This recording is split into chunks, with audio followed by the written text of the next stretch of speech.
Congressman Scott Fitzgerald back with us here on the show. Congressman, good morning. Nice to see you again.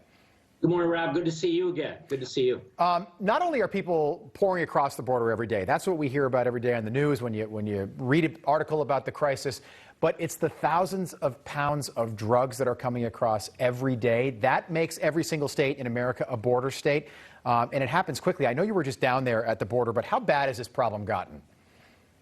Yeah, the fentanyl issue is kind of a sidebar to everything else that's being discussed about as those immigrants come across the border. So Senator Ron Johnson and I have been working together for the last couple of months to once again address the issue of fentanyl. It falls into this area where, because it's closely related to opiate drugs and some of the stuff that's kind of been utilized by the cartels, right? It's not labeled correctly, and as a result of that, we're working on legislation right now that might tie up those loose ends. Yeah, so I want to talk more about that because Senator Johnson worked on that. It was several years ago. I believe it was 2017. There is a loophole in the existing law. Basically, the law is just written poorly.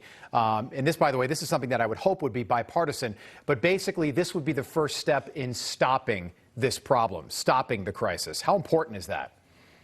Yeah, you want to make it a Schedule 1, which, there's some opposition, believe it, from certain corners. Really?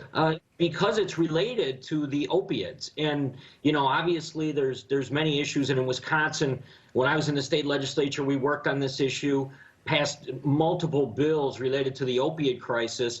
But fentanyl kind of falls into this middle area.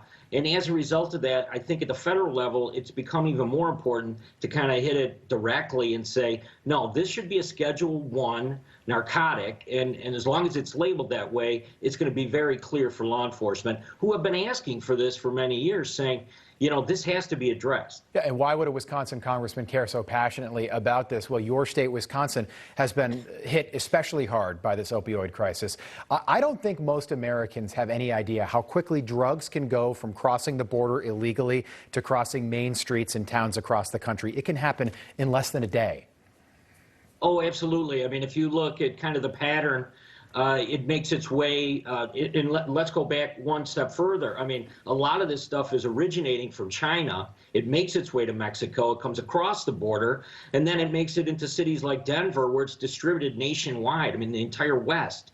And if you look at what's coming into Wisconsin, any law enforcement officer will tell you, it makes its way pretty much the same paths that regular commerce uses to get into truck stops. And once it's in a truck stop, it makes its way to all different corners of the state. And the Midwest has been specifically struggling with not only opiates, but crack and fentanyl, which is part of that whole scene, Yeah. Vice President Kamala Harris, she was tapped to manage the border crisis March 24th, so a long time, more than 3 weeks ago. Yesterday, she said she plans to go to Mexico and Guatemala, but I don't understand how you can speak with foreign leaders with any expertise about a crisis that you haven't seen with your own eyes. Well, I think what the vice president's worried about, what the White House is worried about, is the optics. I mean, if you see many of the members of Congress, and there's a group of us that are preparing to go down there, if you look at kind of, what's happening right there, they must be scared to death. They have the vice president even close to this disaster that's been going on now for 60, 90 days. Ever since the new White House was sworn in. Yeah, and her qualifications. I don't know what her qualifications are to lead a crisis like this, but House Whip Steve Scalise of Louisiana put her face on a milk carton yesterday. And this is fine. It's tongue-in-cheek, and I get that it's kind of lowbrow. But I think the point of the House Whip was to make sure the American people saw this and get this out there. This was everywhere yesterday, and I think it makes a good point. What do you think? Yeah, the whip brought it up in conference and kind of, rolled out the numbers again. And when you're looking at 20,000 kids that are completely on their own crossing the border, no real plan after they get across the border. Those are the types of things that Whip Scalise was trying to relay to the whole conference.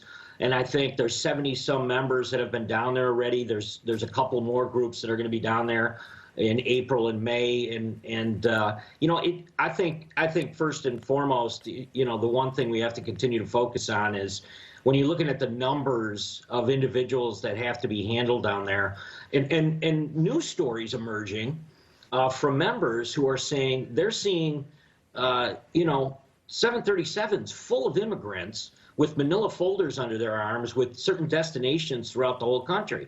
So what we're fully expecting is, these people are going to continue to be dumped into the United States. And like you said, so it's gone from being just a border issue to a nationwide issue very quickly, and that's alarming. Do me a favor, Congressman. I'd love to have you back on once you get back from going down there. I think it's telling that of the 70-plus members of the House and Senate that have been down there, it's overwhelmingly Republicans. Democrats refuse to go because that would be acknowledging that there is a crisis, which I think is pretty very good, Rob. Oh, yeah. Thanks for highlighting the issue, and we'll make sure we do that. We're happy to do it. Thank you. That is Congressman Scott Fitzgerald of Wisconsin. Thanks for being with us this morning, Congressman.